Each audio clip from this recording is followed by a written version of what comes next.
MDH ಜನ ಮಸಾಲ. ಈಗ ಕಡಲೆ ಇರಲಿ, ಹಲಸಂಡೆ ಬೀಜ, ಕಪ್ಪು ಕಡಲೆ ಅಥವಾ ಬಿಳಿ ಕಡಲೆ, ಎಲ್ಲವೂ ಸ್ವಾದಿಷ್ಟವಾಗುತ್ತೆ. MDH.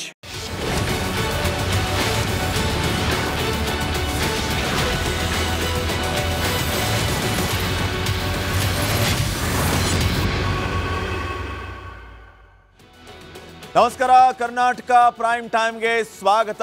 ನಾನು ಶ್ರೀಪಾದ್ ಪಾಟೀಲ್. ಇವತ್ತಿನ ಪ್ರೈಮ್ ಟೈಮ್ನಲ್ಲಿ ಬಹಳ ಮುಖ್ಯವಾಗಿ ರಾಜ್ಯದಲ್ಲಿ ಮುಖ್ಯಮಂತ್ರಿ ಕುರ್ಚಿಗೆ ವಾರ್ ನಡೀತಾನೆ ಇದೆ. ಬಿಟ್ಟೆನೆಂದರೂ ಬಿಡದಿ ಮಾಯೆ ಅನ್ನುವಂತೆ ಕುರ್ಚಿಯ ಮಾಯೆ ಯಾರನ್ನು ಬಿಡ್ತಾ ಇಲ್ಲ. ಅಧಿಕಾರ ವ್ಯಾಮೋಹ ಅನ್ನುವಂಥದ್ದು ಅಷ್ಟು ಸುಲಭವಾಗಿ ತ್ಯಜಿಸುವಂಥದ್ದು ಅಲ್ಲ. ರಾಜಕಾರಣಿಗಳೇ ಹೇಳ್ತಿರ್ತಾರಲ್ಲ, ನಾನೇನು ಸನ್ಯಾಸಿ ಅಲ್ಲ ಅಂತ ಹೇಳಿ.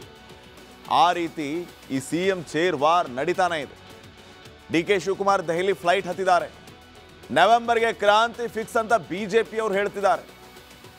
ಸೊ ಈ ರೀತಿಯ ಬೆಳವಣಿಗೆ ಆಗ್ತಾ ಇರುವಾಗ ನಿಜಕ್ಕೂ ನವೆಂಬರ್ನಲ್ಲಿ ಕ್ರಾಂತಿ ಆಗೇ ಬಿಡುತ್ತಾ ಅನ್ನುವಂಥ ಪ್ರಶ್ನೆ ಇದೆ. ಇನ್ನು ಜಾತಿ ಗಣತಿ ವಿಚಾರ, ಇದ್ರ ಬಗ್ಗೆ ಹೇಳೋದೇ ಬೇಡ. ರಾಜ್ಯದಲ್ಲಿ ಜೋರಾಗಿ ಜಾತಿ ಗಣತಿ ನಡೀತಾ ಇದೆ. ಅಷ್ಟೇ ಜೋರಾಗಿ ಲೋಪಗಳು, ವಿಘ್ನಗಳು ಈ ಜಾತಿ ಗಣತಿಗೆ ಎದುರಾಗ್ತಾನೆ ಇದೆ. ಕೆಲವು ಕಡೆ ಸ್ಟೂಡೆಂಟ್ಸ್ನ ಬಳಸ್ಕೊಳ್ತಾ ಇದ್ದಾರೆ ಜಾತಿ ಗಣತಿಗೆ. ಕೆಲವು ಕಡೆ ಸಮೀಕ್ಷೆಗೆ ಹೋದವ್ರಿಗೆ ನಾಯಿ ಕಚ್ತಾ ಇವೆ. ನೆಟ್ವರ್ಕ್ ಇಲ್ಲ ಅಂತ ಮರ ಏರಿ ಕುಳ್ತಾ ಇದ್ದಾರೆ ಶಿಕ್ಷಕರು. ಇನ್ನು ಏನು ಬೇಕು? ಅಷ್ಟರಲ್ಲಿ 15 ದಿನದಲ್ಲಿ ನಾವು ಸಮೀಕ್ಷೆ ಮುಗಿಸ್ಬಿಡ್ತೀವಿ ಅಂತ ಹೇಳಿದವರು ಎಲ್ಲೋದ್ರು? ಎಷ್ಟು ದಿನ ಆಯ್ತು ಸಮೀಕ್ಷೆ ಸ್ಟಾರ್ಟ್ ಆಗಿ? ಎಷ್ಟು % ಆಗಿದೆ ಸಮೀಕ್ಷೆ? ಇಡೀ ರಾಜ್ಯದಲ್ಲಿ ಎಷ್ಟು % ಅಪ್ಪ ಮಾಡಿದ್ದೀರಿ ನೀವು ಸಮೀಕ್ಷೆನಾ? ಎಷ್ಟು ಕೋಟಿ ಖರ್ಚಾಗಿದೆ? ಉತ್ತರ ಇಲ್ಲ. ಆಗ್ತಾ ಇದೆ. 60 ಪ್ರಶ್ನೆ ಕೇಳಬೇಕು ಅವ್ರು ಮನೆ ಮನೆಗೆ ಹೋಗಿ. ಎಲ್ಲವನ್ನು ನೋಡೋಣ. ಅದಕ್ಕಿಂತ ಮುಂಚೆ ಈ ಕ್ಷಣದ ಹೆಡ್ಲೈನ್ಸ್. ರಾಜ್ಯದಲ್ಲಿ ಮುಖ್ಯಮಂತ್ರಿ ಕುರ್ಚಿಗೆ ವಾರ್, ದೆಹಲಿ ಫ್ಲೈಟ್ ಹತ್ತಿದ DK ಶಿವಕುಮಾರ್. ನವೆಂಬರ್ಗೆ ಕ್ರಾಂತಿ ಫಿಕ್ಸ್ ಅಂತ BJP ಕೌಂಟರ್. ರಾಜ್ಯದಲ್ಲಿ ಜೋರಾಗಿ ನಡೀತಾ ಇದೆ ಜಾತಿ ಗಣತಿ. ಸಿದ್ದು ಸರ್ಕಾರಕ್ಕೆ ಸಚಿವ ಸೋಮಣ್ಣ ಛಾಟಿ. ಗಣತಿಗೆ ಹೊರಟ ಶಿಕ್ಷಕರಿಗೂ ಭೀತಿ. ನವೆಂಬರ್ 22ರ ಒಳಗೆ ಬಿಹಾರ್ ಚುನಾವಣೆ.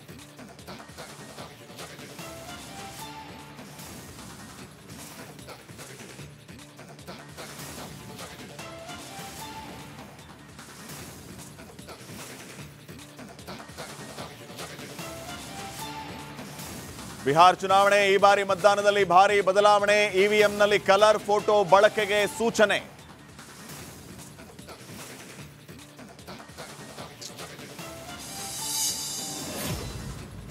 ಹದಿನೈದು ಮಕ್ಕಳಿಗೆ ಕೆಮ್ಮಿನ ಸಿರಪ್ ಪಾಶ ಔಷಧದ ಪರೀಕ್ಷೆಗೆ ಮುಂದಾದ ಮಧ್ಯಪ್ರದೇಶ್. ಕಂಪನಿ ವಿರುದ್ಧ ಹೆತ್ತವರ ಆಕ್ರೋಶ. ಪಶ್ಚಿಮ ಬಂಗಾಳದಲ್ಲಿ ಅಬ್ಬರಿಸಿದ ವರುಣ. ನಿರಂತರ ವರ್ಷಧಾರೆಗೆ 15 ಮಂದಿ ದುರ್ಮರಣ. ಮನೆಗಳಿಗೆ ನೀರು ನುಗ್ಗಿ ಬೀದಿಗೆ ಬಂದ ಜನ.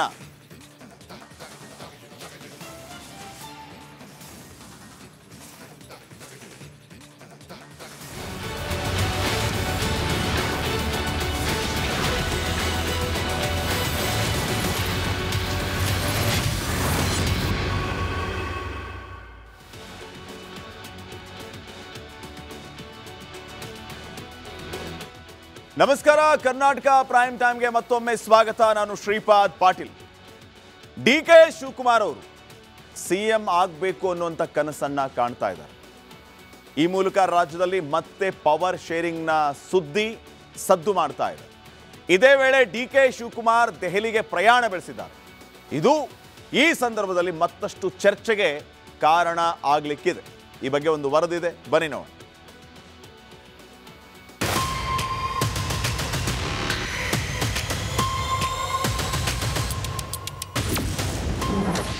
ಮತ್ತೆ ದೆಹಲಿ ಅಂಗಳದಲ್ಲಿ ಪವರ್ ಶೇರಿಂಗ್ ಸರ್ಕಸ್.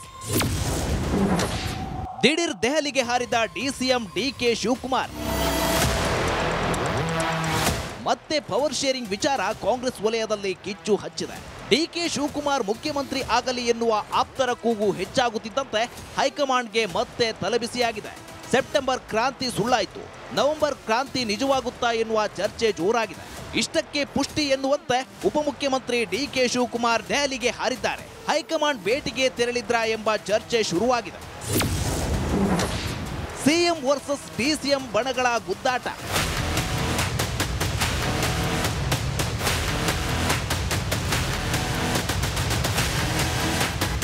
ಕಾಂಗ್ರೆಸ್ನಲ್ಲಿ ಸಿಎಂ ವರ್ಸಸ್ ಡಿಸಿಎಂ ಬಣಗಳು ಹುಟ್ಟಿಕೊಂಡಿದೆ ಎನ್ನುವ ಮಾತು ಕೇಳಿ ಬರ್ತಿದೆ. ಡಿಕೆ ಶಿವಕುಮಾರ್ ಆಪ್ತರು ಬಹಿರಂಗವಾಗಿಯೇ ಡಿಕೆಶಿ ಸಿಎಂ ಆಗ್ತಾರೆ ಎಂದು ಹೇಳಿಕೆಗಳನ್ನ ಕೊಡ್ತಿದ್ದಾರೆ. ಇತ್ತ ಸಿದ್ದರಾಮಯ್ಯ ಆಪ್ತರು ಕೂಡ ನಾವೇನು ಕಡಿಮೆ ಇಲ್ಲ ಅಂತ ಸಿದ್ದರಾಮಯ್ಯ ಅವರೇ 5 ವರ್ಷವೂ ಸಿಎಂ ಅಂತಿದ್ದಾರೆ.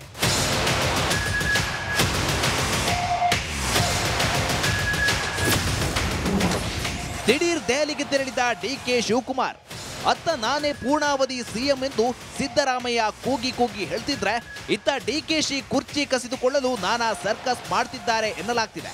ಇದೀಗ ಡಿಸಿಎಂ ಡಿಕೆ ಶಿವಕುಮಾರ್ ದಿಢೀರ್ ದೆಹಲಿ ಪ್ರವಾಸ ಕೈಗೊಂಡಿದ್ದಾರೆ. ಡಿಸಿಎಂ ಬೆಳಗ್ಗೆ 10:30ಕ್ಕೆ ದೆಹಲಿಗೆ ತೆರಳಿದ್ದು ಹೈಕಮಾಂಡ್ ಭೇಟಿಯಾಗುವ ಸಾಧ್ಯತೆ ಇದೆ ಎನ್ನಲಾಗ್ತಿದೆ. ಹೈಕಮಾಂಡ್ಗೆ ದೂರು, ರಾಜ್ಯದಲ್ಲಿ ಮತ್ತೆ ಪವರ್ ಶೇರಿಂಗ್ ವಿಚಾರ ಸದ್ದು ಮಾಡುತ್ತಿದೆ. ಮೊನ್ನೆ ತಾನೇ ರಾಜ್ಯ ಕಾಂಗ್ರೆಸ್ ಉಸ್ತುವಾರಿ ಸುರ್ಜೇವಾಲಾ ಕರ್ನಾಟಕಕ್ಕೆ ಬಂದಿದ್ರು. ಆ ಭೇಟಿ ವೇಳೆ ಕೆಲ ನಾಯಕರ ಜೊತೆ ಚರ್ಚೆ ಮಾಡಿದ್ದರು. ಆಗ ಸುರ್ಜೇವಾಲಾ ಮುಂದೆ ಡಿಕೆಶಿ ದೂರು ನೀಡಿದ್ದಾರೆ. ಸಿಎಂ ಸಿದ್ದರಾಮಯ್ಯ ವಿರುದ್ಧ ಅಸಮಾಧಾನ ಹೊರಹಾಕಿದ್ರಂತೆ. ಇದೀಗ ಹೈಕಮಾಂಡ್ ನಾಯಕರ ಜೊತೆ ಮಾತುಕತೆ ನಡೆಸಲು ಡಿಕೆಶಿ ಸಿದ್ಧತೆ ನಡೆಸಿದ್ದಾರೆ. ಪ್ರಿಯಾಂಕಾ ವಾದ್ರಾ ಅಥವಾ ಕೆಸಿ ವೇಣುಗೋಪಾಲರನ್ನ ಭೇಟಿ ಮಾಡಲಿದ್ದಾರೆ. ಎಸಿಸಿಯ ಅಂದರೆ ಕಾಂಗ್ರೆಸ್ ಪಕ್ಷದ ರಾಷ್ಟ್ರೀಯ ಪ್ರಧಾನ ಕಾರ್ಯದರ್ಶಿಗಳು ವೇಣುಗೋಪಾಲ್ ಏನು ಹೇಳಿದ್ದಾರೆ ನೋಡಿ, ನಾಯಕತ್ವ ಬದಲಾವಣೆ ಬಗ್ಗೆ ಚರ್ಚೆ ಮಾಡಬೇಡಿ, ಅದೇನೇ ಆಗಬೇಕಾದ್ರೂ ಕೂಡ ನಮ್ಮ ಹೈಕಮಾಂಡ್ ತೀರ್ಮಾನ ಮಾಡ್ತದೆ. ಅಂದರೆ ಯಾರೂ ಕೂಡ ನಾಯಕತ್ವ ಬದಲಾವಣೆ ಆಗುವುದಿಲ್ಲ ಅನ್ನೋದನ್ನು ಅವರ ವರಿಷ್ಠರು ಎಲ್ಲೂ ಕೂಡ ಹೇಳಿಲ್ಲ. ಅರ್ಥಾತ್ ಬಿಹಾರ್ ಚುನಾವಣೆ ನಂತರದಲ್ಲಿ ಸಾಕಷ್ಟು ರಾಜಕೀಯ ಬದಲಾವಣೆಗಳು ರಾಜ್ಯದಲ್ಲಿ ಆಗೋದಿದೆ. ರಾಜ್ಯದಲ್ಲಿ ಒಂದು ಅಲ್ಲೋಲ ಕಲ್ಲೋಲ ಆಗುವುದಂಥದ್ದು ಕೂಡ ಸ್ಪಷ್ಟ.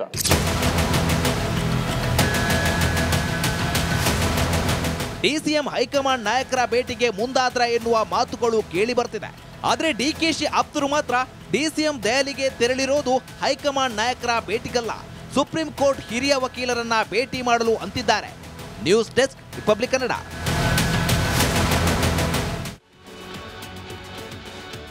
ರಾಜ್ಯ ಕಾಂಗ್ರೆಸ್ನಲ್ಲಿ ಅಧಿಕಾರ ಕಲಹ ಜೋರಾಗಿದೆ. ಇದರ ಮಧ್ಯೆ ಹಿರಿಯ ಶಾಸಕ ಬಸವರಾಜ ರಾಯರೆಡ್ಡಿ ನಾನೂ ಸಿಎಂ ಆಗಬೇಕು ಅಂದಿದ್ದಾರೆ.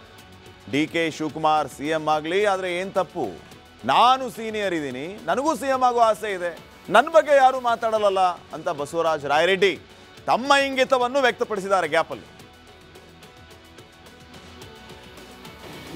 ಮುಖ್ಯಮಂತ್ರಿಗಳ ಸಿದ್ದರಾಮಯ್ಯನವರ ಬದಲಾವಣೆ ವಿಚಾರ ಅನಾವಶ್ಯಕ ಅಲ್ಲ. ಅನಾವಶ್ಯಕ ಅಂದರೆ ಅವ್ರ ಕುರ್ಚಿ ಖಾಲಿ ಇಲ್ಲ, ಖಾಲಿ ಆಗೋದಿಲ್ಲ.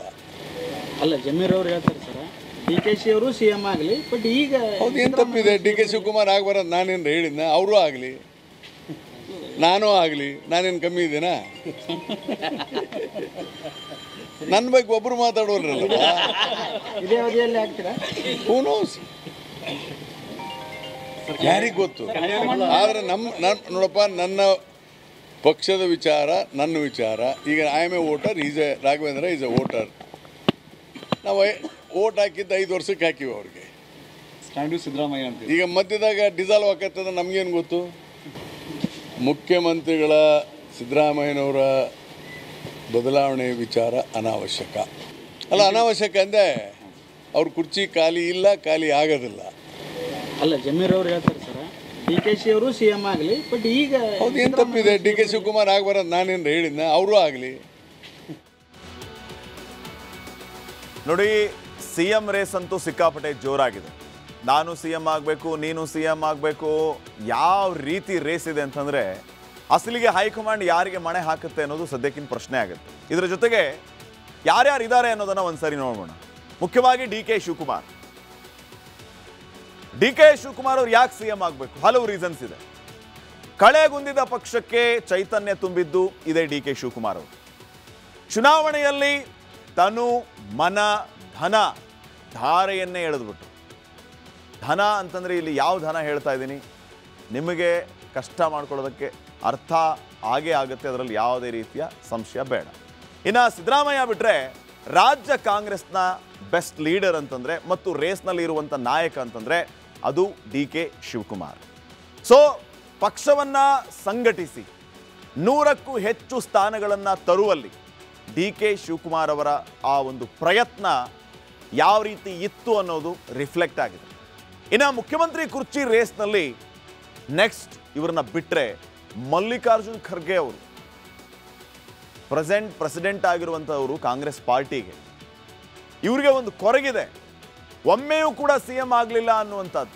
ಇದನ್ನು ಓಪನ್ ಆಗಿ ಅವ್ರು ಹೇಳ್ಕೊಂಡು ಬಿಟ್ಟಿದ್ರು ಮೊನ್ನೆ ಒಂದು ಓಪನ್ ಸ್ಟೇಜಲ್ಲಿ. ಇನ್ನು ಈ ಮಧ್ಯೆ ಕಾಂಗ್ರೆಸ್ ದಲಿತ CM ಕೊರಗು ನೀಗಿಸಬೇಕಾಗಿದೆ, ಅದೊಂದು ಕೊರತೆ ಇದೆ.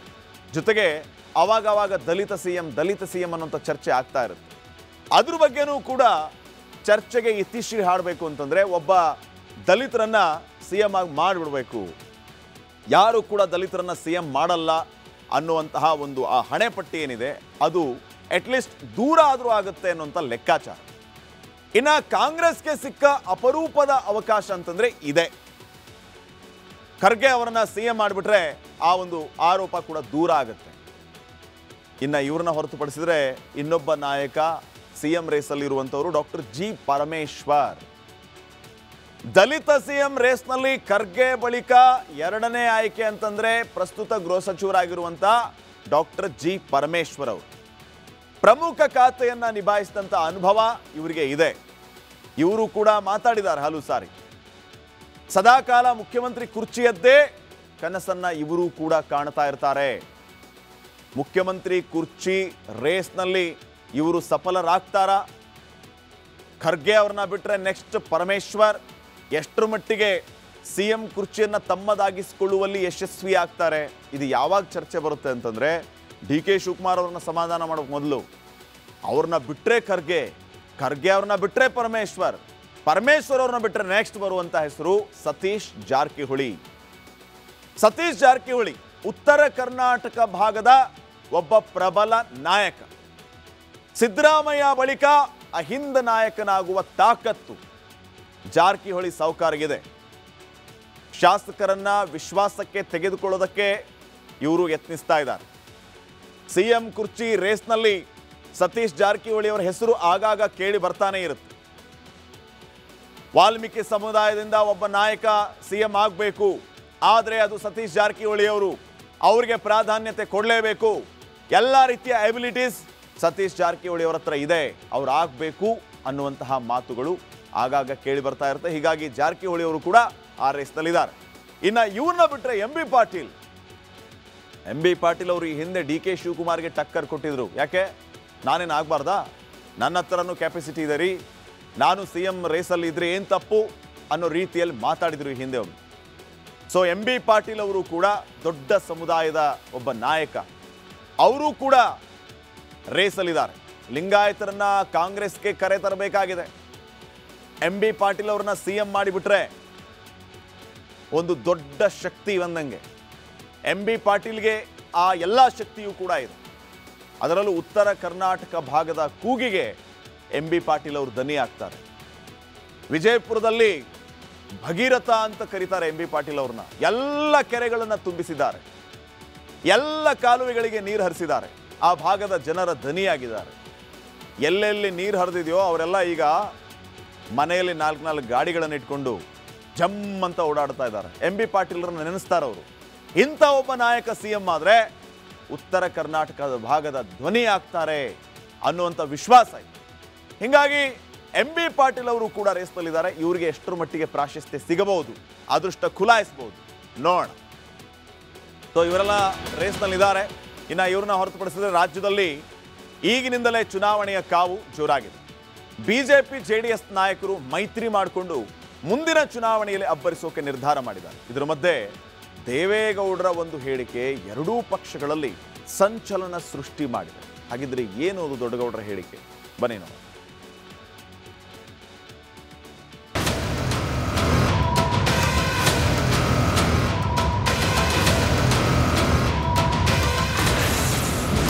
ಜಿಲ್ಲಾ ಪಂಚಾಯತ್ ತಾಲೂಕು ಪಂಚಾಯತ್ ಚುನಾವಣೆಗೆ ಬಿಜೆಪಿ ಜೆಡಿಎಸ್ ಮೈತ್ರಿ. ದೇವೇಗೌಡರ ಘೋಷಣೆ ಬೆನ್ನಲ್ಲೇ ದೋಸ್ತಿಗೆ ಟೆನ್ಷನ್. ಜೆಡಿಎಸ್ ಬಿಜೆಪಿ ಮೈತ್ರಿಯು ಪಂಚಾಯಿತಿ ಮತ್ತು ವಿಧಾನಸಭೆ ಚುನಾವಣೆಗಳಿಗೂ ಮುಂದುವರಿಯುತ್ತೆ ಅಂತ ಎಚ್.ಡಿ. ದೇವೇಗೌಡರು ಖಚಿತಪಡಿಸಿದ್ದಾರೆ. ಇದು ದೋಸ್ತಿ ಪಾಳ್ಯದಲ್ಲಿ ಆತಂಕದ ವಾತಾವರಣ ಸೃಷ್ಟಿಸಿದೆ.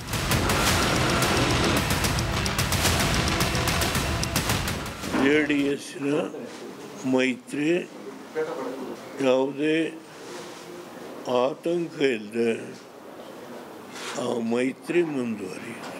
ಅದು ಜಿಲ್ಲಾ ಪಂಚಾಯತಿ ಚುನಾವಣೆ ಆಗ್ಬೋದು, ತಾಲೂಕ್ ಪಂಚಾಯತಿ ಚುನಾವಣೆ ಆಗ್ಬೋದು, ಅಸೆಂಬ್ಲಿ ಚುನಾವಣೆ ಆಗ್ಬೋದು.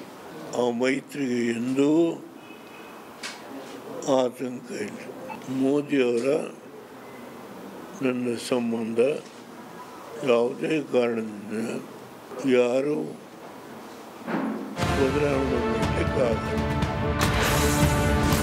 ಕರ್ನಾಟಕದಲ್ಲಿ ಬಿಜೆಪಿ ಜೆಡಿಎಸ್ ಮಧ್ಯೆ ದೋಸ್ತಿ ಏರ್ಪಟ್ಟಿದೆ. ಮುಂದಿನ ತಾಲೂಕು ಪಂಚಾಯಿತಿ, ಜಿಲ್ಲಾ ಪಂಚಾಯಿತಿ ಎಲೆಕ್ಷನ್ನಲ್ಲೂ ಮೈತ್ರಿ ಮುಂದುವರಿಯಲಿದೆ ಅಂತ ಬಿಜೆಪಿ ನಾಯಕರನ್ನ ಕೇಳದೆ ದೇವೇಗೌಡರು ಘೋಷಣೆ ಮಾಡಿದ್ದಾರೆ. ದೇವೇಗೌಡರ ಹೇಳಿಕೆಯಿಂದ ಬಿಜೆಪಿಗರಿಗೆ ಟೆನ್ಷನ್ ಶುರುವಾಗಿದೆ. ಜೆಡಿಎಸ್ ಸ್ಪರ್ಧೆಯಿಂದ ಬಿಜೆಪಿಗರಿಗೆ ಟಿಕೆಟ್ ಮಿಸ್ ಆಗಬಹುದು ಅಂತ ಜೆಡಿಎಸ್ ಮಾಜಿ ಶಾಸಕರ ಕ್ಷೇತ್ರಗಳಲ್ಲಿರೋ ಬಿಜೆಪಿಗೆ ಈಗ ಟೆನ್ಷನ್ ಶುರುವಾಗಿದೆ. ಬಿಜೆಪಿ ಹಾಲಿ ಶಾಸಕರು ಮೇಲುಗೈ ಸಾಧಿಸಬಹುದು ಅಂತ ಜೆಡಿಎಸ್ ನಾಯಕರಿಗೆ ಟಿಕೆಟ್ ಕೈತಪ್ಪುವ ಆತಂಕ ಕಾಡ್ತಿದೆ. ಬಿಜೆಪಿ ಪ್ರಾಬಲ್ಯದ ಕಡೆ ದಳ ನಾಯಕರಿಗೆ ಟಿಕೆಟ್ ಮಿಸ್ ಆಗಬಹುದು ಎನ್ನಲಾಗ್ತಿದೆ. ಜೆಡಿಎಸ್ ಬಿಜೆಪಿ ಮೈತ್ರಿ ಮುಂದುವರೆದ್ರೆ ಭವಿಷ್ಯದಲ್ಲಿ ಟಿಕೆಟ್ಗಾಗಿ ಕಿತ್ತಾಟ ನಡೆಯೋದು ಪಕ್ಕ. ಅದು ಯಾವ ಹಂತಕ್ಕೆ ಹೋಗಿ ನಿಲ್ಲುತ್ತೋ ಕಾದು ನೋಡಬೇಕಿದೆ. Bureau report, republic Kannada. Mysuru ಒಡೆಯರ ಕೊಡುಗೆಗಳ ಬಗ್ಗೆ ಚಿಕ್ಕ ಮಗುವಿಗೆ ಕೇಳಿದ್ರು ಕೂಡ ಹೇಳುತ್ತೆ. ಆದರೆ ಮೈಸೂರಿನ ಕಾಂಗ್ರೆಸ್ ನಾಯಕರಿಗೆ ಒಡೆಯರ್ ಸಾಧನೆ ಏನು ಅಂತ ಗೊತ್ತಿಲ್ಲದಂಗೆ ಕಾಣುತ್ತೆ. ಯತೀಂದ್ರ ಸಿದ್ದರಾಮಯ್ಯ ಬಳಿಕ ಖ್ಯಾತ ಸಚಿವರೊಬ್ಬರು ಒಡೆಯರಿಗೆ ಅವಮಾನಿಸೋ ಕೆಲಸವನ್ನ ಮಾಡಿದ್ದಾರೆ.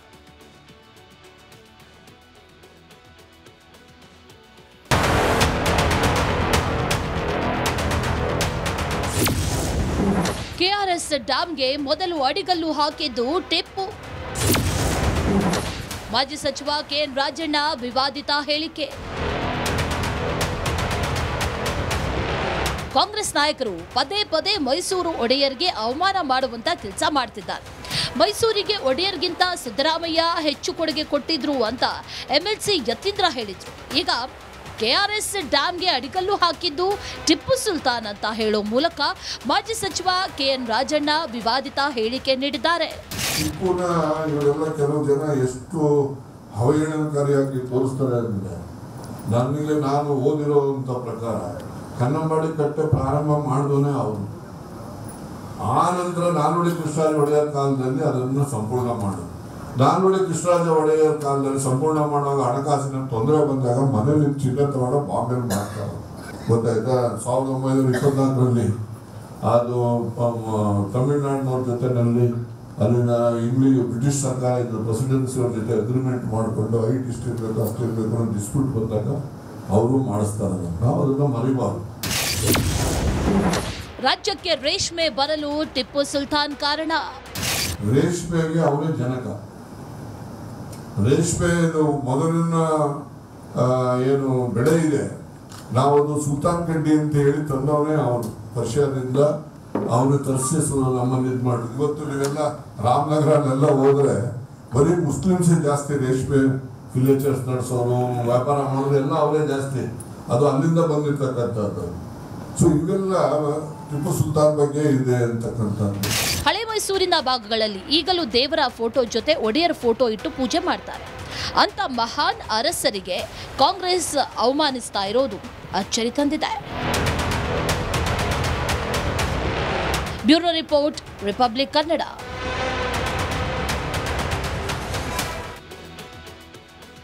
ನೋಡಿ, ಕೆಆರ್ಎಸ್ ಡ್ಯಾಮ್ನ ವಿಚಾರವಾಗಿ ಈ ಹಿಂದೆಯೂ ಕೂಡ ಸಿಟ್ಟಿಂಗ್ ಮಿನಿಸ್ಟರ್ ಒಬ್ಬರು ಯಾವ ರೀತಿ ಮಾತಾಡಿದ್ರು, ಮಾದೇವಪ್ಪ ಅವರೇ ಯಾವ ರೀತಿ ಮಾತಾಡಿದ್ರು, ಅದಾದ ಮೇಲೆ ಅದಕ್ಕೆ ಯಾವ ರೀತಿ ಅವರು ಸಮರ್ಥನೆ ಕೊಟ್ಕೊಂಡ್ರು.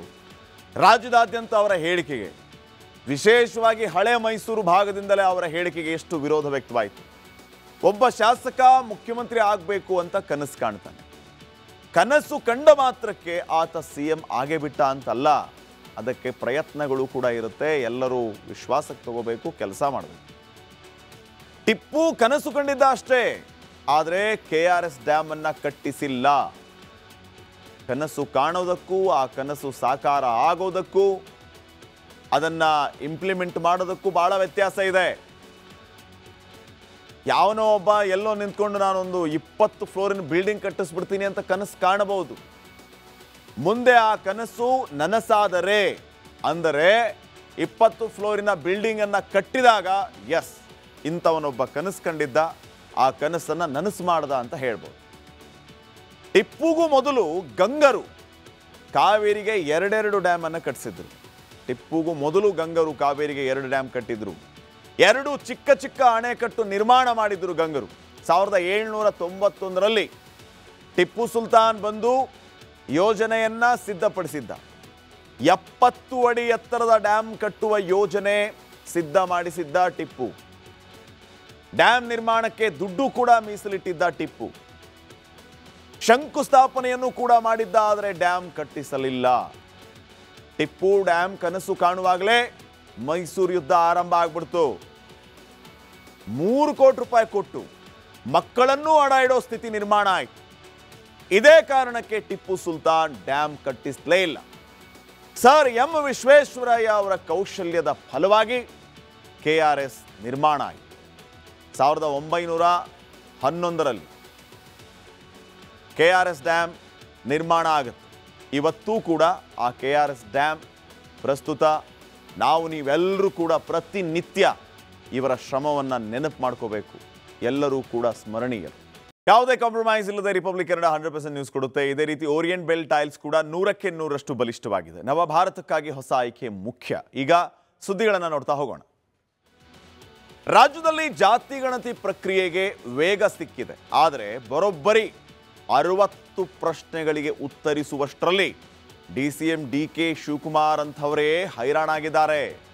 ಇನ್ನೊಂದು ಕಡೆ ಮಕ್ಕಳನ್ನ ಬಳಸಿಕೊಂಡು ಜಾತಿ ಗಣತಿ ಮಾಡಲಾಗ್ತಾ ಇದೆಯಂತೆ. ಎಲ್ಲಿಗೆ ಬಂತು ಈ ಸರ್ವೆ ಕಥೆ ಅಂತ ಹೇಳಿ ಮಕ್ಕಳನ್ನ ಬಳಸ್ಕೊಳ್ತಾ ಇದ್ದೀರಿ. ಹೋದಲ್ಲಿ ಬಂದಲ್ಲಿ ತೊಂದರೆ ಆಗ್ತಾ ಇದೆ. ಇವತ್ತು ಸರ್ವೆಗೆ ಹೋದಂಥವರಿಗೆ ನಾಯಿ ಕಚ್ಚಿದೆ. ಅವರು ಹಾಸ್ಪಿಟಲಲ್ಲಿ ಅಡ್ಮಿಟ್ ಆಗಿದ್ದಾರೆ. ಬೀದರ್ ಗುಲ್ಬರ್ಗ ಭಾಗದಲ್ಲಂತೂ ಹೇಳೋದೇ ಬೇಡ ಅವ್ರ ಪರಿಸ್ಥಿತಿ. ನೆಟ್ವರ್ಕ್ ಸಿಗ್ತಾ ಇಲ್ಲ. ಎಲ್ಲ ದತ್ತಾಂಶಗಳನ್ನು ಅಪ್ಲೋಡ್ ಮಾಡಬೇಕು ಅಂತಂದ್ರೆ ಬೇವಿನ ಮರ ಏರ್ಕೊಂಡು ಕೂರ್ಬೇಕಾಗಿದೆ ಶಿಕ್ಷಕರು. ಸರ್ವೆ ಮಾಡಬೇಕಾ, ಬೇವಿನ ಮರ ಏರ್ಕೊಂಡು ಕೂಡ್ಬೇಕಾ? ನಿನ್ನೆ ಕೆಲವರು ಹೇಳ್ತಾ ಇದ್ರು ಸ್ಕೂಲಲ್ಲಿ ನಾವು ಪಾಠನೂ ಮಾಡಬೇಕು, ಈ ಕಡೆ ಬಂದು ಸಮೀಕ್ಷೆನೂ ಮಾಡಬೇಕು, ಏನು ಮಾಡೋಣ ಅನ್ನುವಂಥ ಪ್ರಶ್ನೆಯನ್ನು ಮಾಡ್ತಾ ಇದ್ದಾರೆ. ಇನ್ನು ಇಷ್ಟೆಲ್ಲ ಆದಮೇಲೆಯೂ ಕೂಡ ಇಡೀ ರಾಜ್ಯದಲ್ಲಿ ಈವರೆಗೂ ಎಷ್ಟು % ಸಮೀಕ್ಷೆ ಆಗಿದೆ? ನಾನು ಯಾಕೆ ಈ ಪ್ರಶ್ನೆ ಕೇಳ್ತಿದ್ದೀನಿ ಅಂತಂದರೆ 15 ದಿನದಲ್ಲಿ ಎಲ್ಲ ಮುಗಿಸ್ಬಿಡ್ತೀವಿ, ಎಲ್ಲ ಈಸಿ ಇದೆ, ಏನು ತೊಂದರೆ ಇಲ್ಲ. ಆಯಿತು, ಎಷ್ಟು % ಮಾಡಿದ್ದೀರಿ? ಇದ್ರ ಬಗ್ಗೆ ಏನಾದ್ರು ಮಾಹಿತಿ ಇದೆಯಾ? ದಿನಗಳು ಅಂತ ಅಳ್ತಿದ್ದಾರೆ ಸಮೀಕ್ಷೆಗೆ ಹೋಗೋರು. ಈ ವರದಿ ನೋಡಿ.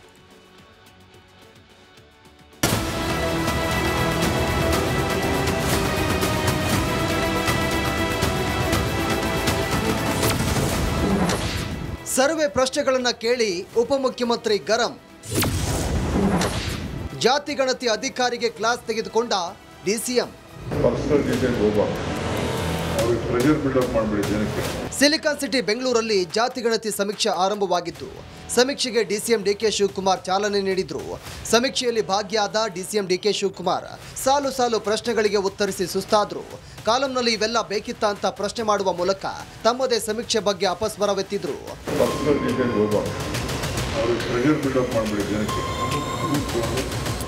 ಏನು ಇನ್ಫಾರ್ಮೇಷನ್ ಬೇಕಾಗ್ತದೆ, ನೀವೆಲ್ಲ ಕೇಳ್ಕೊಂಡು ಕೂತ್ಕೊಂಡು ಆಗ್ತಲ್ಲ. ಅದೇ ಕ್ವಾಲಿಫಿಕೇಷನ್ ಅವರ ಸರ್ಕಾರದಿಂದ ಏನಾದರೂ ಇದೆಯಾ, ಇನ್ನು tax, Jain certificate, police certificate, insurance ಮಾಡಿಸಿದ್ಯಾ? ವಜ್ರಾಭರಣ, ಚಿನ್ನಾಭರಣ ಬಗ್ಗೆ ಕೇಳಬಾರ್ದು. ಯಾರು ಬೇಕಾದ್ರೂ ಅಪೇಕ್ಷೆ ಪಡಲಿ, ಇದು ಮಾಡಬೇಕು. ಕೋರ್ಟ್ ಹೇಳಿದೆ, ನಿಮ್ಗೆ ಏನ್ ಬೇಕು ಉತ್ತರ ಕೊಡಿ, ಬೇಡದು ಅಂತೆಲ್ಲ ನೀವು ತಲೆ ಕೆಡಿಸ್ಕೊಳಕ್ ಹೋಗ್ಬೇಡಿ.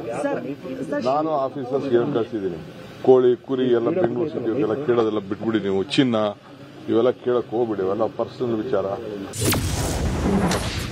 ವಾಚ್, ಫ್ರಿಡ್ಜ್ ಬಗ್ಗೆ ಯಾಕೆ ಮಾಹಿತಿ ಕೊಡಬೇಕು? ಎಷ್ಟು ವಾಚ್ ಇದೆ, ಎಷ್ಟು ಫ್ರಿಡ್ಜ್ ಇದೆ, ಅವೆಲ್ಲ ಏನು ಕೇಳೋಂಥ ಅವಶ್ಯಕತೆ ಇಲ್ಲ ಅನ್ನೋದು ನಾನು ಅವ್ರಿಗೆ ಅಡ್ವೈಸ್ ಮಾಡಿ ಕಳಿಸ್ತೀನಿ. ಅವ್ರು ಏನು ಮಾಡ್ತಾರೆ ಗೊತ್ತಿಲ್ಲ, ಅವ್ರು ಇಂಡಿಪೆಂಡೆಂಟ್ ಕಮಿಷನ್. ಸಿಎಂ ತವರಲ್ಲೇ ಜಾತಿ ಗಣತಿಗೆ ವಿದ್ಯಾರ್ಥಿಗಳ ಬಳಕೆ.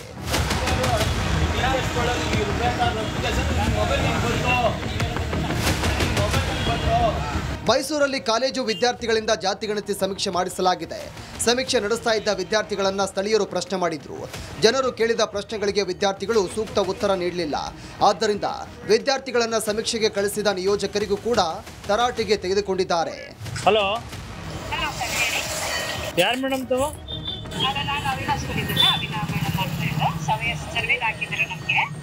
ಈಗ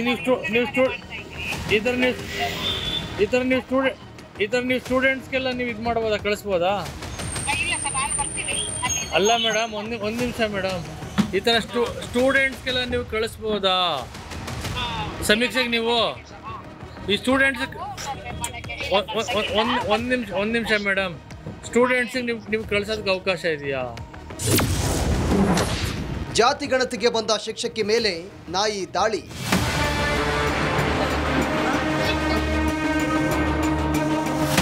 ಹಾಸನದ ಬೇಲೂರಿನಲ್ಲಿ ಶಿಕ್ಷಕಿ ಸೇರಿದಂತೆ 7 ಜನರ ಮೇಲೆ ನಾಯಿ ದಾಳಿ ಮಾಡಿದೆ.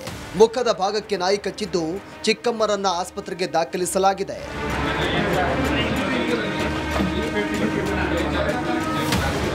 Bureau report, republic Kannada.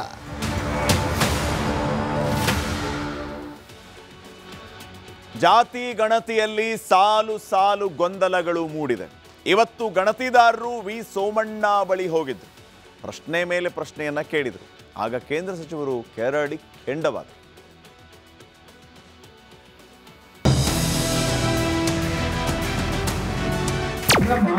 ಮಂತ್ರಿ ಆಗಿದ್ದಾರೆ, ಕೇಂದ್ರ ಸರ್ಕಾರ ಸೇವೆ ಬರಕ್ ಬಂದು ಯಾಕೆ ಹಾಕಿದ್ರೆ ಅವೆಲ್ಲ ತಲೆಕೆಟ್ಟ.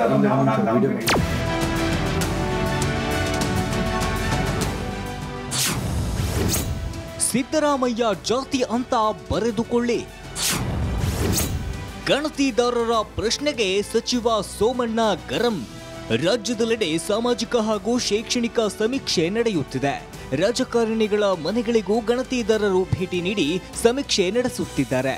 ಸಮೀಕ್ಷೆ ಪಟ್ಟಿಯಲ್ಲಿ ಬೇಡವಾದ ಪ್ರಶ್ನೆಗಳು ತುಂಬಿದೆ ಎನ್ನುವ ಆರೋಪ ಕೇಳಿಬರ್ತಿದೆ. ನಿನ್ನೆ ಡಿಸಿಎಂ ಡಿಕೆ ಶಿವಕುಮಾರ್ ಕೂಡ ಪ್ರಶ್ನೆಗಳನ್ನ ಕಡಿಮೆ ಮಾಡಿ ಅಂದ್ರು. ಇದೀಗ ಕೇಂದ್ರ ಸಚಿವ ಸೋಮಣ್ಣ ಕೂಡ ಸಮೀಕ್ಷೆ ಪ್ರಶ್ನೆಗಳಿಗೆ ಸಿಟ್ಟಾಗಿದ್ದಾರೆ. ಗಣತಿದಾರರನ್ನೇ ರೇಗಿದ್ದಾರೆ.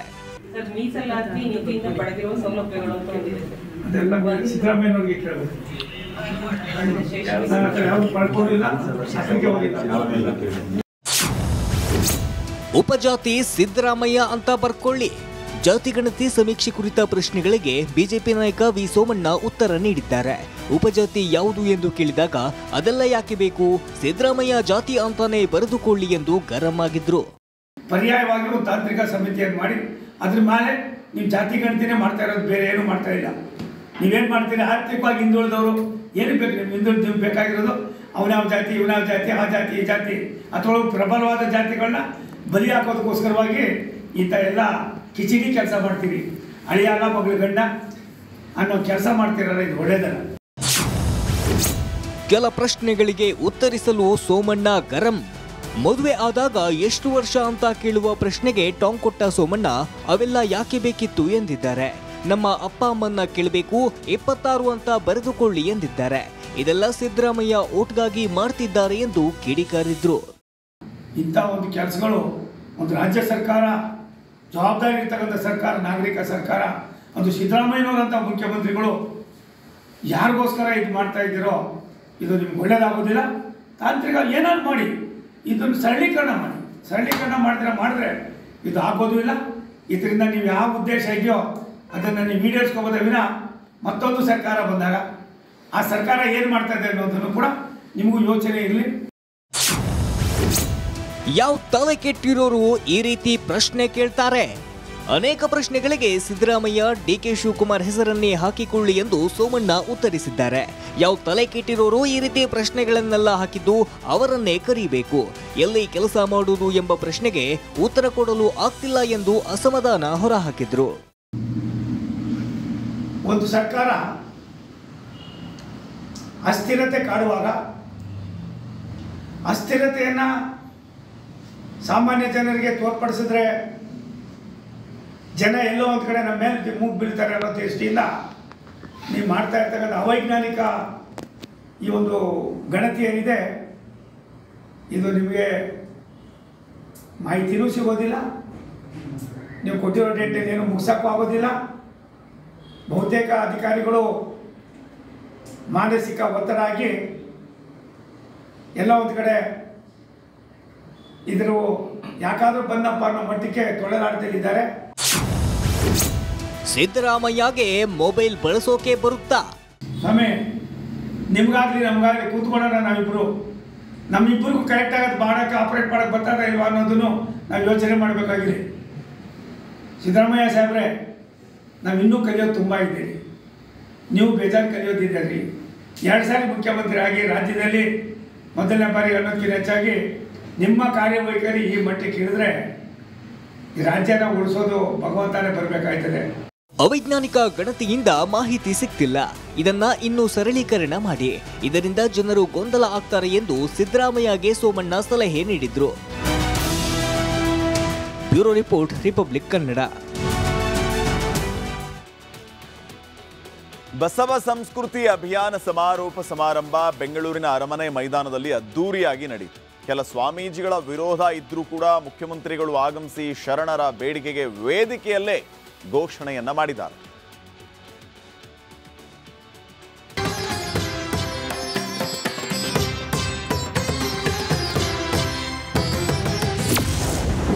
ಬೆಂಗಳೂರಲ್ಲಿ ಲಿಂಗಾಯತ ರಣಕಹಳೆ, ಮಠಾಧೀಶರ ಒಕ್ಕೊರಲ ನಿರ್ಣಯ. ಬಸವ ಸಂಸ್ಕೃತಿ ಅಭಿಯಾನ ಸಮಾರೋಪ ಸಮಾರಂಭದಲ್ಲಿ ಸಿಎಂ ಸಿದ್ದರಾಮಯ್ಯ ಭಾಗಿಯಾಗಿದ್ರು.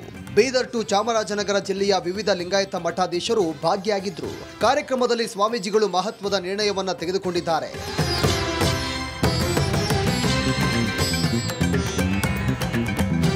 ಬಸವ ಸಂಸ್ಕೃತಿ ಅಭಿಯಾನದಲ್ಲಿ ಲಿಂಗಾಯತ ಮಠಾಧೀಶರು ಒಕ್ಕೊರಲಿನಿಂದ ಹಲವು ನಿರ್ಣಯವನ್ನ ತೆಗೆದುಕೊಂಡಿದ್ದಾರೆ. ಅವು ಯಾವುವು ಅಂತ ನೋಡೋದಾದ್ರೆ, ಮಠಾಧೀಶರ 5 ನಿರ್ಣಯ. ಲಿಂಗಾಯತರಿಗೆ ಧರ್ಮಕ್ಕಿಂತ ದೇಶವೇ ಮೊದಲು ಮತ್ತು ಲಿಂಗಾಯತ ಧರ್ಮದ ಮಾನ್ಯತೆಗಾಗಿ ನಿರಂತರ ಹೋರಾಟ ಮಾಡೋದು, ಒಳಪಂಗಡ ಭೇದ ಬಿಟ್ಟು ವೈವಾಹಿಕ ಸಂಬಂಧವನ್ನ ಮಾಡಿಕೊಳ್ಳುವುದು, ಎಲ್ಲರೂ ಇಷ್ಟಲಿಂಗ ಧಾರಣೆ ಮಾಡುವುದು, ಎಲ್ಲರೂ ಶರಣ ಸಂಸ್ಕೃತಿಯನ್ನು ಆಚರಿಸಬೇಕು. ನಮ್ಮ ಮೆಟ್ರೋ ಆಗುತ್ತಾ ಬಸವ ಮೆಟ್ರೋ, ಕೇಂದ್ರಕ್ಕೆ ಶಿಫಾರಸು ಮಾಡೋದಾಗಿ ಘೋಷಣೆ. ಸಿಎಂ ಸಿದ್ದರಾಮಯ್ಯ ಅಬ್ಬರದ ಭಾಷಣ ಮಾಡಿದ್ರು. ಈ ವೇಳೆ ಬಸವಣ್ಣನವರ ಅನುಯಾಯಿಗಳು ನಮ್ಮ ಮೆಟ್ರೋಗೆ ಬಸವ ಮೆಟ್ರೋ ಹೆಸರಿಡುವಂತೆ ಆಗ್ರಹ ಮಾಡಿದ್ರು. ಆಗ ಮಾತನಾಡಿದ ಸಿದ್ದರಾಮಯ್ಯ ಕೇಂದ್ರಕ್ಕೆ ಶಿಫಾರಸು ಮಾಡೋದಾಗಿ ಹೇಳಿದ್ದಾರೆ. ಮೆಟ್ರೋ ಯೋಜನೆ ಇದೆಯಲ್ಲ, ನಾವು ಮತ್ತು ಕೇಂದ್ರ ಸರ್ಕಾರ ಎರಡೂ ಸೇರಿ ಮಾಡ್ತಕ್ಕಂಥದ್ದು. ಕೇಂದ್ರ ಸರ್ಕಾರ ಮತ್ತು ರಾಜ್ಯ ಸರ್ಕಾರ ಎರಡೂ ಸೇರಿ ಮಾಡು. ನಮ್ಮ ಪಾಲು ಜಾಸ್ತಿ ಇರಬಹುದು. ಮೆಟ್ರೋ ಸ್ಟೇಷನ್ ಮಾಡಲಿಕ್ಕೆ, ಮೆಟ್ರೋ ಯೋಜನೆ ಮಾಡಲಿಕ್ಕೆ ನಮ್ಮ ಪಾಲು ಜಾಸ್ತಿ ಇದೆ. 87% ಇದೆ. 13% ಕೇಂದ್ರ ಸರ್ಕಾರದಿದೆ. ಆದರೂ ಕೂಡ ಕೇಂದ್ರ ಸರ್ಕಾರ ಒಪ್ಪಿಗೆ ಇಲ್ಲದೇ ನಾವೇನು ಮಾಡೋಂಗಿಲ್ಲ. ನಾನು ಕೇಂದ್ರ ಸರ್ಕಾರಕ್ಕೆ ಈ ವಿಚಾರನ ಅವ್ರ ಮುಂದೆ ಇಡ್ತಕ್ಕಂಥ ಕೆಲಸವನ್ನು ಮಾಡ್ತೇನೆ. ಮುಂದಿನ ವರ್ಷದಿಂದ ವಚನ ವಿಶ್ವವಿದ್ಯಾಲಯ ಸ್ಥಾಪಿಸುವುದಾಗಿ ಸಿಎಂ ಸಿದ್ದರಾಮಯ್ಯ ಘೋಷಣೆ ಮಾಡಿದ್ದಾರೆ. ಇನ್ನು ಬಸವ ಕಲ್ಯಾಣದಲ್ಲಿ ಶೀಘ್ರದಲ್ಲೇ ಅನುಭವ ಮಂಟಪ ಕಾಮಗಾರಿ ಮುಗಿಸುವುದಾಗಿಯೂ ಕೂಡ ಹೇಳಿಕೆಯನ್ನು ಕೊಟ್ಟಿದ್ದಾರೆ. ಇದರಿಂದಾಗಿ ಮಠಾಧೀಶರು ಫುಲ್ ಖುಷಿಯಾಗಿದ್ದಾರೆ. Bureau report, republic Kannada. Bihar ಚುನಾವಣೆಗೆ ನವೆಂಬರಲ್ಲಿ ಚುನಾವಣೆ ನಡೆಯುತ್ತೆ. ಎಲ್ಲ ಅಂದುಕೊಂಡಂತೆ ಆಗಿದ್ರೆ ಇವತ್ತೇ ಚುನಾವಣೆಯನ್ನು ಘೋಷಿಸಬೇಕಾಗಿತ್ತು. ಆದರೆ ಈ ಬಾರಿ ಎಲೆಕ್ಷನ್ ಹೇಗಿರುತ್ತೆ ಅಂತ ಆಯೋಗ ಒಂದು ಝಲಕನ್ನು ಕೊಟ್ಟಿದೆ. ಬನ್ನಿ ನೋಡಿ.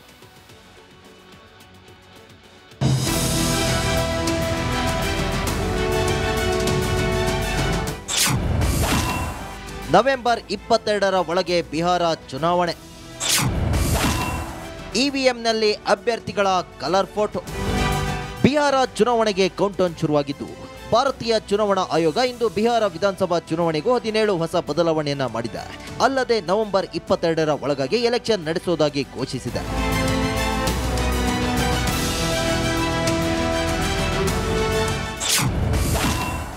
ಒಂದು ಮತಗಟ್ಟೆಯಲ್ಲಿ 1200 ಮತದಾರರು. ಬಿಹಾರವನ್ನು ಹೊರತುಪಡಿಸಿ ದೇಶದ ಯಾವುದೇ ಮತಗಟ್ಟೆಯಲ್ಲಿ 1200ಕ್ಕಿಂತ ಹೆಚ್ಚು ಮತದಾರರು ಇರುವುದಿಲ್ಲ.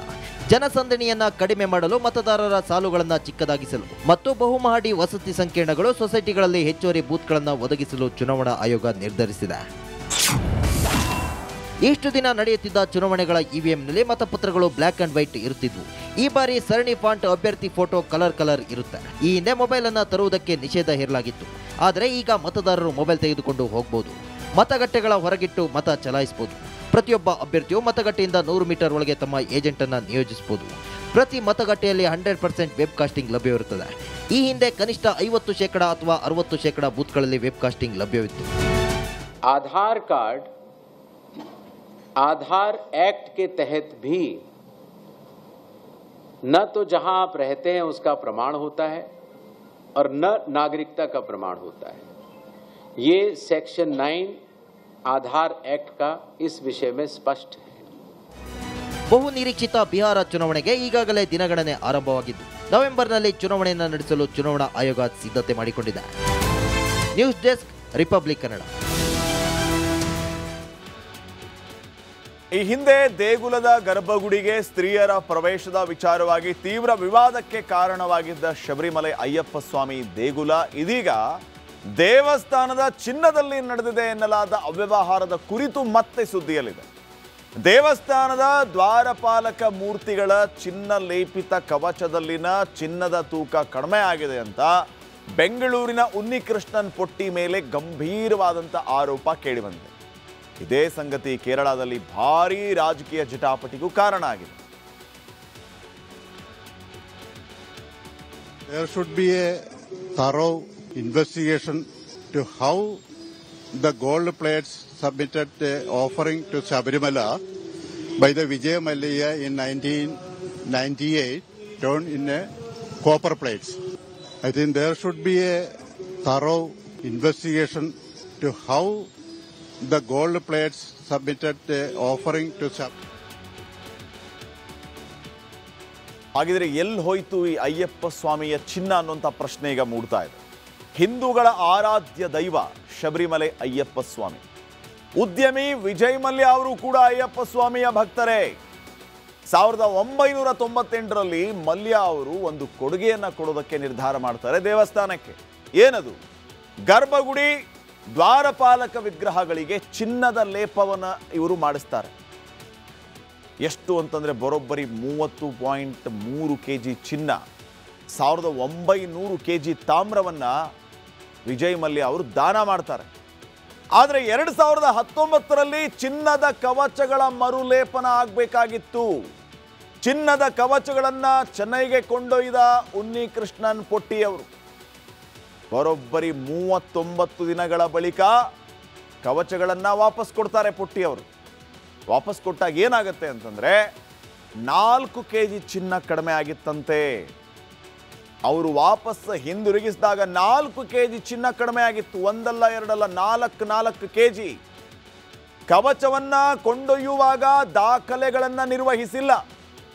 ದೇವಾಲಯದ ಅಧಿಕಾರಿಗಳಿಲ್ಲದೆ ಕವಚವನ್ನ ಕೊಂಡೊಯ್ಯಲಾಗಿತ್ತು. ಶಬರಿಮಲೆ ಕಮಿಷನರ್ ಹೈಕೋರ್ಟ್ ಅನುಮತಿಯೂ ಕೂಡ ಇರಲಿಲ್ಲ ಇದಕ್ಕೆ. ಇದೇ ಕಾರಣಕ್ಕೆ ತನಿಖೆ ನಡೆಸುವಂತೆ ಭಕ್ತಾದಿಗಳು ಈಗ ಆಗ್ರಹಿಸ್ತಾ ಇದ್ದಾರೆ. 4 kg ಚಿನ್ನ ಕಡಿಮೆ ಆಗಿದೆ, ಅದನ್ನ ಯಾರು ತಗೊಂಡ್ರು ಇದು ಗೊತ್ತಾಗಬೇಕು, ಕ್ರಮ ಆಗಬೇಕು, ಅದು ದೇವಸ್ಥಾನದ ಚಿನ್ನ ಅನ್ನೋಂಥ ಆಗ್ರಹ ಕೇಳಿ ಬರ್ತಾರೆ. ಕಿಲ್ಲರ್ ಸಿರಪ್, ಕೆಮ್ಮುವಂತ ತಾಯಂದಿರು ನೀಡಿದ ಸಿರಪೇ ಮಕ್ಕಳ ಉಸಿರನ್ನ ನಿಲ್ಲಿಸಿದೆ. ನಿನ್ನೆ 12 ಇದ್ದ ಮಕ್ಕಳ ಮರಣ ಸಂಖ್ಯೆ ಇವತ್ತು ಏಕಾಏಕಿ 16ಕ್ಕೆ ಏರಿಕೆಯಾಗಿದೆ. ಅತ್ತ ಸಾವಿನ ಔಷಧಿಯನ್ನ ಸೀಸ್ ಮಾಡ್ತಾ ಇದ್ರೆ ಇತ್ತ ಕೇಂದ್ರ ಆರೋಗ್ಯ ಇಲಾಖೆ ಅಲರ್ಟ್ ಆಗಿದೆ.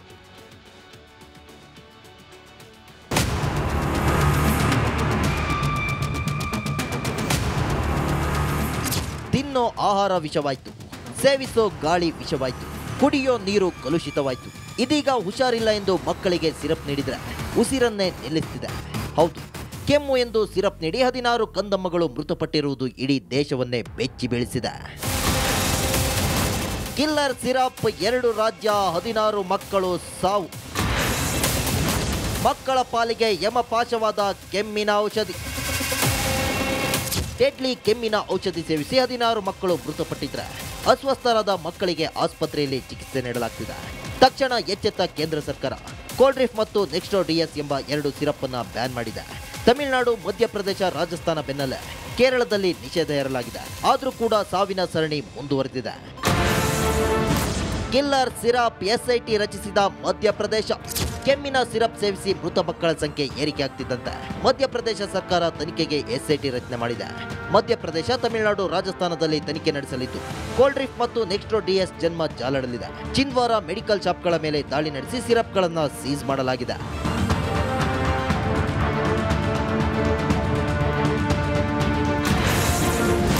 ತಮಿಳುನಾಡು ಎಫ್ಡಿಎಗೆ ಸಿಡಿಎಸ್ಸಿಒ ಪತ್ರ. 16 ಮಕ್ಕಳು ಮೃತಪಟ್ಟ ಹಿನ್ನೆಲೆಯಲ್ಲಿ ಕೋಲ್ಡ್ರಿಫ್ ಸಿರಪ್ ತಯಾರಕರ ವಿರುದ್ಧ ಕಠಿಣ ಕ್ರಮ ಕೈಗೊಳ್ಳುವ ಸಾಧ್ಯತೆ ಇದೆ.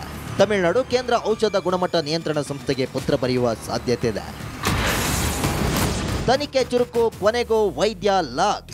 ಈ ದುರಂತಕ್ಕೆ ಸಂಬಂಧಿಸಿದಂತೆ ಮಕ್ಕಳ ತಜ್ಞ ಡಾಕ್ಟರ್ ಪ್ರವೀಣ್ ಸೋನಿ ಎಂಬಾತನನ್ನ ಪೊಲೀಸರು ಬಂಧಿಸಿದ್ದಾರೆ. ನಿನ್ನೆ ತಡರಾತ್ರಿ ಎಸ್ಪಿ ನೇತೃತ್ವದ ವಿಶೇಷ ತಂಡ ದಾಳಿ ನಡೆಸಿದೆ. ಪರಾಸಿಯ ಸಿವಿಲ್ ಆಸ್ಪತ್ರೆ ಮಕ್ಕಳ ತಜ್ಞರಾದ ಡಾಕ್ಟರ್ ಸೋನಿಯನ್ನ ರಾಜ್ಪಾಲ್ ಚೌಕ್ನ ಕೊತ್ವಾಲಿ ಠಾಣೆ ವ್ಯಾಪ್ತಿಯಲ್ಲಿ ಲಾಕ್ ಮಾಡಲಾಗಿದೆ. ನಿನ್ನೆ ಕೇಂದ್ರ ಸರ್ಕಾರ ಮಾರ್ಗಸೂಚಿ ನೀಡಿದ ಬೆನ್ನಲ್ಲೇ ಕರ್ನಾಟಕದಲ್ಲೂ ಅಧಿಕಾರಿಗಳು ಹೈ ಅಲರ್ಟ್ ಆಗಿದ್ದಾರೆ. ಸಿರಪ್ ನಮ್ಮ ರಾಜ್ಯದಲ್ಲೂ ಮಾರಾಟವಾಗ್ತಿದೆಯಾ, ರಾಜ್ಯಕ್ಕೆ ಕಿಲ್ಲರ್ ಸಿರಪ್ ಸರಬರಾಜು ಆಗಿದೆಯಾ ಎಂದು ಅಧಿಕಾರಿಗಳ ಜೊತೆ ದಿನೇಶ್ ಗುಂಡೂರಾವ್ ಚರ್ಚೆ ನಡೆಸಿದ್ದಾರೆ. News bureau, republic Kannada.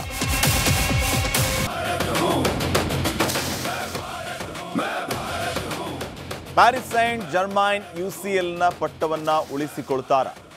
ಗೊನ್ಕಾಲೋ Ramos 90ನೇ ನಿಮಿಷದಲ್ಲಿ ಅದ್ಭುತ ಗೋಲನ್ನ ಗಳಿಸಿ ಪ್ಯಾರಿಸ್ ಸೈಂಟ್ ಜರ್ಮೈನ್ ತಂಡಕ್ಕೆ ಚಾಂಪಿಯನ್ಸ್ ಲೀಗ್ನಲ್ಲಿ ಬಾರ್ಸಿಲೋನಾ ವಿರುದ್ಧ 2-1 ಅಂತರದ ಗೆಲುವನ್ನ ತಂದುಕೊಟ್ರು.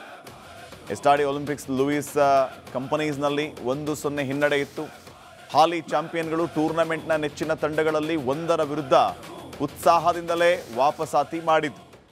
PSG ಬಾರ್ಸಿಲೋನಾ ಭೇಟಿಯನ್ನ 2ನೇ ದಿನದ ಪ್ರಮುಖ ಪಂದ್ಯ ಅಂತ ಬಹಳ ಹಿಂದಿನಿಂದಲೂ ಕೂಡ ಹೇಳಲಾಗ್ತಾ ಇತ್ತು. ಇದಕ್ಕೆ ನಿಮ್ಮ ಸ್ಕ್ರೀನ್ ಮೇಲಿರುವಂತಹ QR ಕೋಡನ್ನು ಸ್ಕ್ಯಾನ್ ಮಾಡಿ ಅಭಿಪ್ರಾಯವನ್ನು ತಿಳಿಸಿ. ನಿಮ್ಮ ವೋಟ್ ಅಂಕವನ್ನು ನಿರ್ಧಾರ ಮಾಡಿ.